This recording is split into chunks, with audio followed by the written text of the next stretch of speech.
శ్రావణ మాసం పౌర్ణమి ముందు వచ్చే శుక్రవారం వరలక్ష్మి వ్రతాన్ని నిర్వహిస్తారు.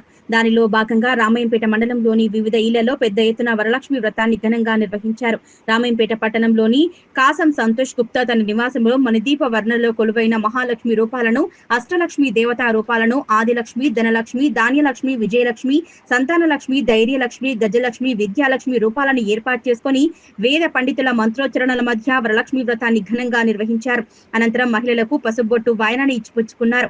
శ్రావణ మాసం పౌర్ణమి కంటే ముందు వచ్చే శుక్రవారం వరలక్ష్మి వ్రతాన్ని నిర్వహించడం జరుగుతుందని, ఈ వరలక్ష్మి వ్రతాన్ని నిర్వహించుకుంటే అష్టైశ్వర్యాలు, ఆయురారోగ్యాలు కలుగుతాయనేది ప్రజల నమ్మకమని, ప్రతి సంవత్సరం కూడా వరలక్ష్మి వ్రతాన్ని నిర్వహిస్తామని, వ్రతం నిర్వహించడం వల్ల కలకాలం జీవిస్తామని, అమ్మవారి ఆశీస్సులు ఉంటాయని తెలిపారు.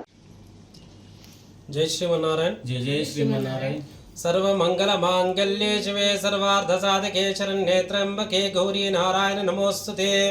ఈరోజు శ్రావణ మాసం శుక్లపక్షంలో మొదటగా వచ్చే ఈ పౌర్ణమి కంటే ముందు వచ్చే శుక్రవారం నాడు వరలక్ష్మి వ్రతంగా మనం నిర్వహించుకుంటున్నాం.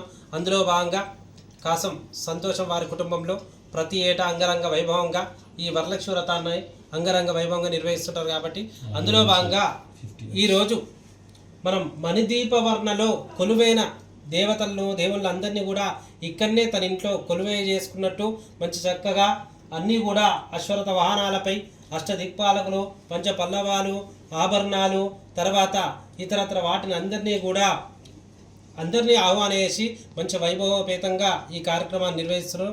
గత 50 సంవత్సరాలుగా ఈ వరలక్ష్మి వ్రతాన్ని అనేది ప్రతి సంవత్సరం పాటు నిర్వహిస్తూ ఆ అమ్మవారి కృపా కటాక్షాలు పొందుతున్నారు. కనుక ప్రతి ఒక్కరూ అమ్మవారిని దర్శించుకొని తీర్థప్రసాదం స్వీకరించవలసింది కోరుచున్నాం. జై శ్రీమన్నారాయణ. జై శ్రీ